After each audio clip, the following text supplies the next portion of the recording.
กราบสบายดีเนาะพี่น้องทางฝั่งลาวฝั่งไทยทางต่างประเทศเนาะมื้อนี้กะมาพบมาพ้อกับน้องทงเนาะ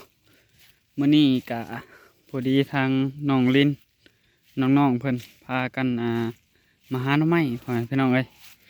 ทางน้องทงกะขี่รถมาแต่เตาถ่านเนาะพอดีพ่อน้องเพิ่นนำทางก็เลยมาแวะมาหาหน่อไม้น้ำน้องเนาะพี่น้องน้องลินเพิ่นน้องเพิ่นเนาะโอ้เอาสบายดีน้องวันดีสบายดีสบายดีน้องทิงโทยสบายดีน้องลินสบายดีน้องสาสบายดีน้องละน้อยโอ้ ได้หน่อเดียว ได้หนอเดียวนี่ คำเลยนิดหน่อยเพื่อนก็มาหาปะ น้ำไม้ไฟบ้านเดี๋ยวบ่เอาบ่ นี่สบาย ลองหาเบิ่ง ก็ยังสิยังอาจจะพาเดี๋ยวมาหาหน่อไม้ให้น้องก่อนเนาะพี่น้องเอ้ยเพราะว่าน้องๆเพิ่นมาก็บ่ได้ถือเสียมถือหยังมาเลยนี่มาโตวเปล่าเนาะเอาแต่ขู่มา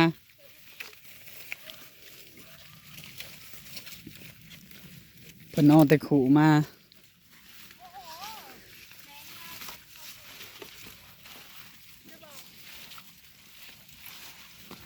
โอ้เสียวแหนงหน่อไม้ละบาดนี่บ่มีหน่อเนาะมีแต่แหนงว่าไปหาไว้เด็ก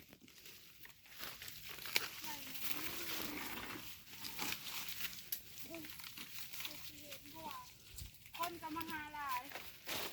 นี่หน่อยเอาหน่อยมันหายเนี่ยเอาหน่อใหม่อันนี้ๆยามนี่หาหน่อไม้ยากเลยยามนี่นะ ตรงน้องบัดเอามีดมาเลยได้บ่ได้ อันนี้ก็ดูดกาแฟนมเซย บอกมัน เบิ่งดูหันลิพี่มาเบิ่งทางนี้ดูนี่ ป้าคนร้ายอันนี้ มาไว้ห้ำโอ้น้ มีไหวโหที่เขาบอก ำบอกว่ามาหล่อเบิ่งก่อน ตอนทำมาหากับเจ้านางร้ายในทุ่งเนาะ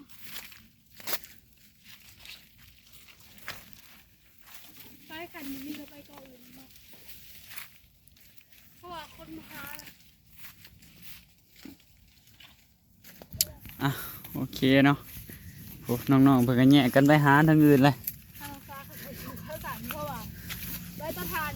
เป็นเบี้ยอะไรสมมติว่าเพื่อนเขาชี้นิกแน็กสุดคือผูกมาหาหน่อไม้คำเดี๋ยวเพิ่นก็มาเนาะช่วง โอ้แถวนี้มีเพิ่นมาหาเก่าอีก เป็นทางอะไรมาเขามาจากกันเพิ่นเดี๋ยวนะมันขับกันเด้อทางน้องลินแหนงมันถึงเอาเห็นน้องลินเอาเพื่อจะเอาแหนงให้เพิ่นเด้ทองแหนงมัน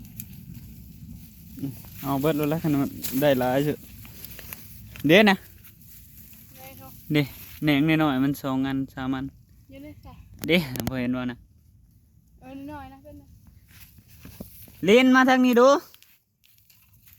โอ้จะได้แต่บริษัทซื้อเสียใหม่ทองเจ้าบางเห็นหน่อยหน่อยมันแต่บริมีเสียพุทธเลย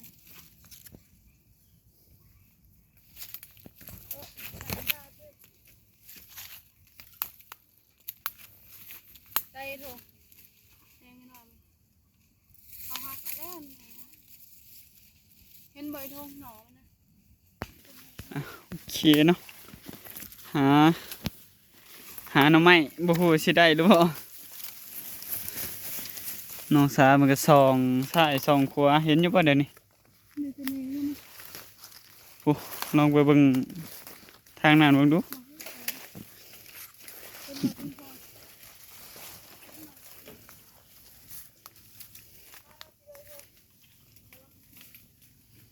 พี่ทางนี้มาเบิ่งดูนี่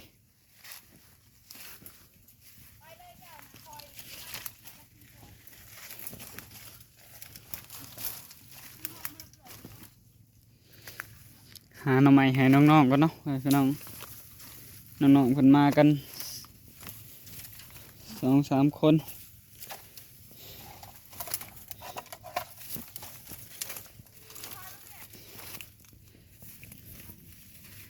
มีแต่ยอดแหนงอันนี้มันเนาะเอ้ามันบ่มีหน่อไม้แล้วพ่อพี่น้องเอ้ยแบบหนอนบ่มีแล้วมีแต่แหนงหรือว่ายอดมันเนาะโอ้น้องทิ้งโถยเพิ่น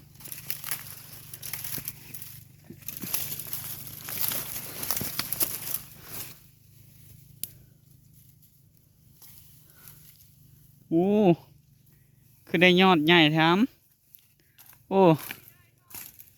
ว่าอีหยังน่ะนะเบิ่งดูโอ้มันเน่าแล้วไปจักนั่นนะ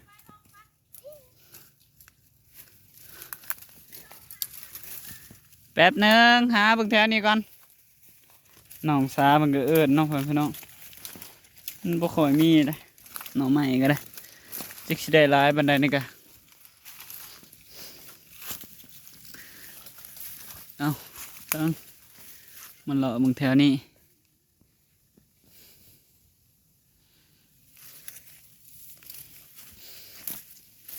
หาม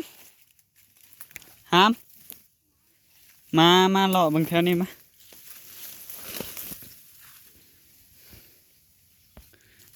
โอเคเนาะย้า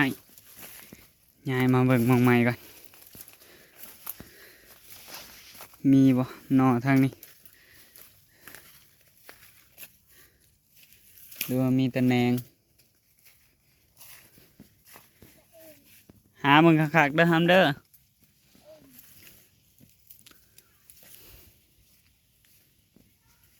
วิว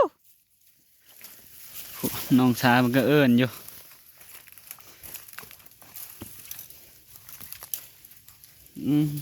มีแต่หนาไม้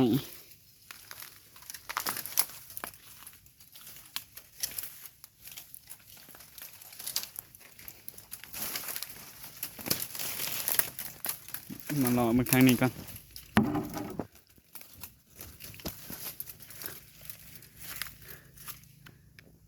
เพิ่นก็มาหาคือกันเนาะแหนงมันเพิ่นก็เอาคือกันคนอื่นเพิ่น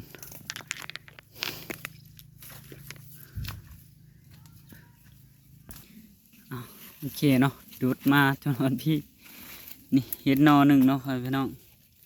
หนอก็บ่ได้ใหญ่บ่ได้เนาะนี่เดี๋ยวหักหนอไม้ก่อนได้หนอใหญ่แล้วไอ้หำไปย่างครับผู้ย่างไปทางเป็นแปลนๆด้วยนะพี่มาทางนี้ครับพี่มาทางนี้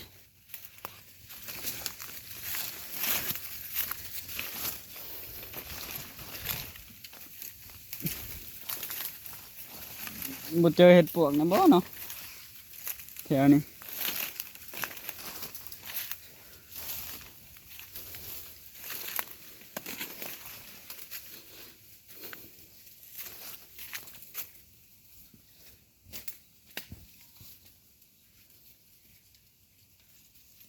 ไปฮะเห็นวะไม่ใส่บ้าคือตาดีเดี๋ยวปะทิ้งโทยเพิ่นนี่โหเนาะเพิ่นเห็นหน่อไม้พ่อพี่น้องโอ้นี่อยู่ในพี่น้องเดี๋ยวเอาหน่อไม้ให้น้องทิ้งโทยเหมือนกันโอ้เตรียมกำมือน้องทิ้งโทยไปเลยขู่เพิ่นแยกไปหาหมู่อื่นเนาะพ่อพี่น้องไปกับน้องสาน้องลินเพิ่นไปกับเอื้อสาเพิ่น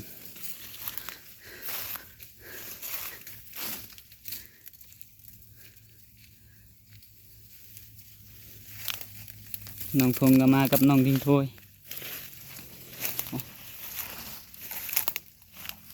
เอามาหล่อแล้วว่าทางนี้ครับมาเบิ่งทางนี้ด้วยนี่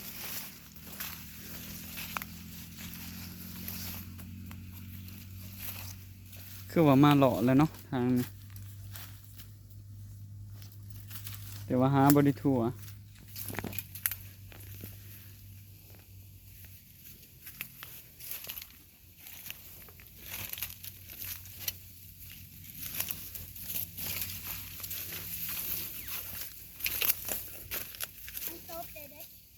ฮะคือโปเก็บมาซะครับ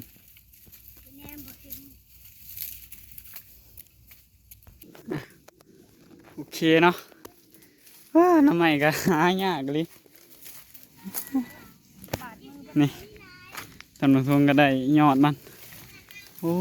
น้องสาวเพิ่นได้หน่อไว้ เจอหวังกี่นี่3หน่อเลยนี่ โอ้ เล่นเอาขู่มาเอาทางตรงนี้เจ๊กได้หน่อเลยบอกมาเอาเร็วๆวันนี้เมื่อวันนี้พ่อแล้วมันขำเลยเดียวสุดจ่าเมื่อเฮือนๆก็ขำเลยนี่มาพี่พุ่นทิ้งลายเลยเอาขู่มา อยู่ในใช้ได้หลายใช้ไปเบิ่งดูฮะ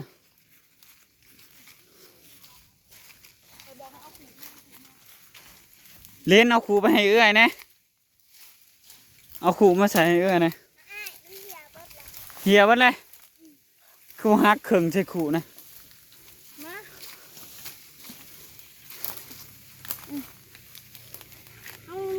ปองล้อมนี่ดินี่คอยได้เต็นหน่อลิ้นไหลแม่อันนี้อีหยังนี่ของไผ่เขาบังทำอะไรเนี่ยโอ้ยมันสิกินได้บ่เนี่ยบ่ได้มันแข็งเหรอบ้องหามาดูสิหักให้ไปถอนพ่อแหละมึงอร่อยสนังเขากินแหละ น้องนี่โทยเพิ่นได้อันยอดใหญ่ๆเนาะ คอยได้แต่น้อยนี่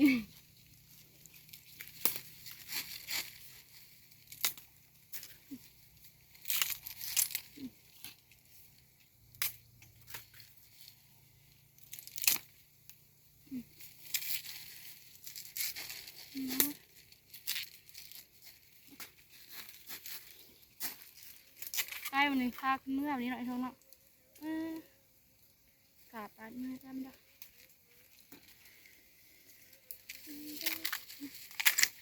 กาอันดับมือคอยไป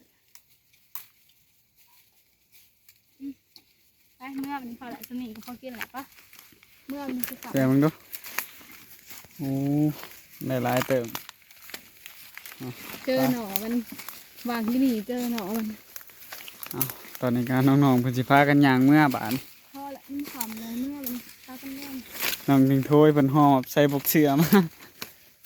กันมือหักกำลังนี้ส่วนตรงนี้เป็นมันด้วยเป็นแบบนี้พาเมื่อพอละใจที่หนึ่งจะร้ายเติบนะเงินหาแต่ทุกเจ้าย่านบ่อได้หนอมันเยอะได้แต่ เด้น้องลินเพิ่นได้หนอน นี่ ไปคนก็เอาลายบางก็เขาก็บ่เอาเขาก็บ่เห็น ย่างมาบัดนี้เด็กๆรถนายอัดบ่ได้หลายคนก็ได้โห4 คนโห บายได้นะไม่เต็มนะเมื่อเลยจะหน่อยขาดไปห้องเอาบัดนี้ทางไอ้ทงกับน้องสากับสิเมื่อแล้วบัดนี้ไอ้ทงขับรถเลย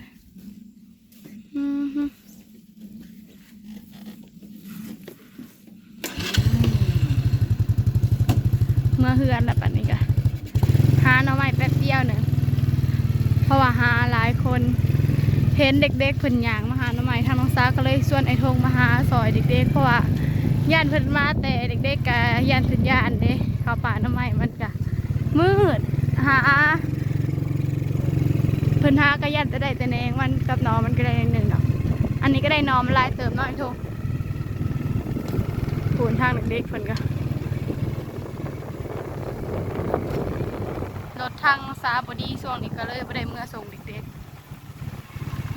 ๆเพิ่นย่างเมื่อคันรถดีก็ทางรักษากับสะอาดเลยอยากได้ทงของฝากในรถเพิ่นนะ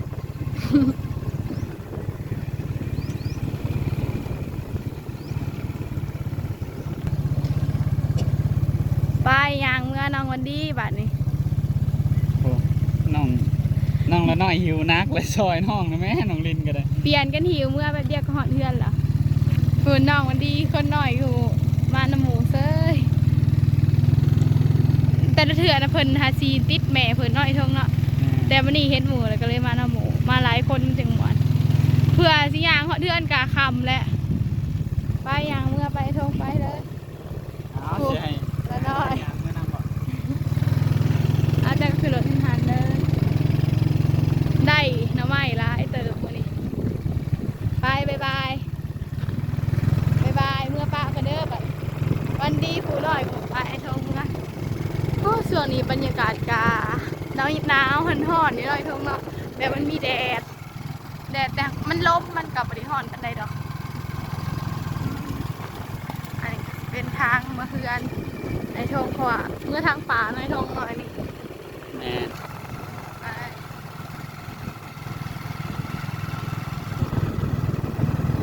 ทางเรือเพื่อน เอ๊ะหน่อไม้อยู่ในนี้มีบ่ นี่สวยหน้อไม้อันนี้ก็เป็นพวกเป็นอ้อมเนี่ยเพิ่นไปเข้าหาแล้วไปทุก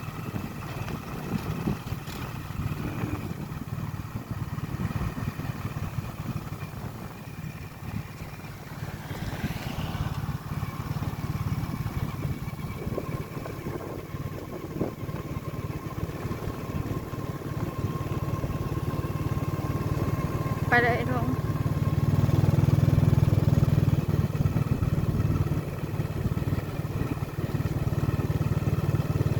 เป็นทางเมืองเพื่อนเลยค่ะ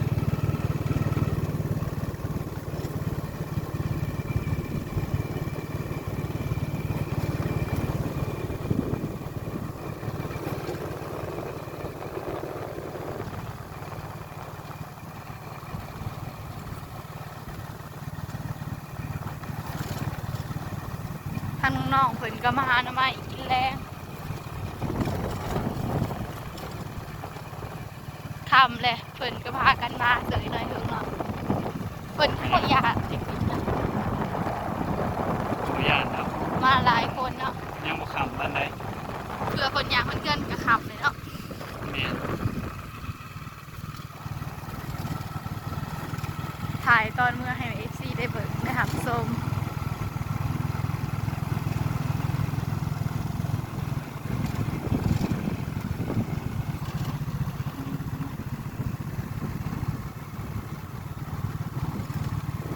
ป้ายนี่เพิ่นขายดินหมด แม่เปิดต้องการขายดินไปช่วงนี้ป่าฮะกระซิบเป็นเพื่อนวัดนอนส่วนนี้ก็เนาะเปิดประกาศขายดินแบบเขากระซื้อเห็ดเพื่อนหน่อยเถอะ แม่นทางนี้พอดีเป็นทางไปดินแม่เฒ่าเลยนั่น เพื่อนได้ทกก็ใกล้กับเพื่อนไม่เถาเนาะกับใกล้ไปได้หน่อยทงเนาะคือรถมาก็หอดไปเบี้ยเนาะ แม่น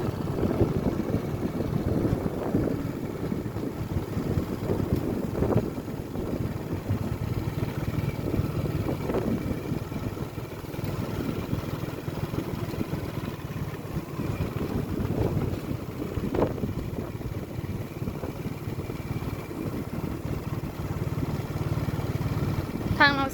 ใส่ทรงก็สั่นไปเตาถ่านว่าจะไปลินเตาถ่าน ไปแบบเดียวก็มาค่ะทีเด็กๆ ก็เลยเข้าไปหาน้องใหม่กับเด็กๆ ใส่ทรงก็สั่นเข้าหาน้องใหม่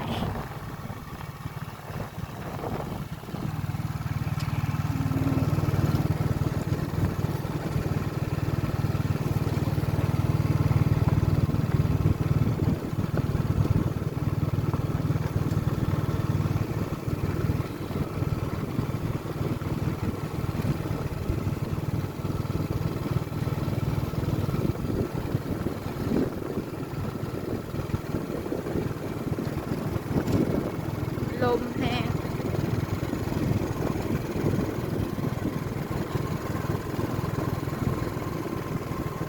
ป่าใหญ่ๆผู้ทางหนาบุกะแม่ดิน ทางเขาดินเหมือนทุกคำเนาะป่าใหญ่ๆแนมเห็นป่าใหญ่ๆเลย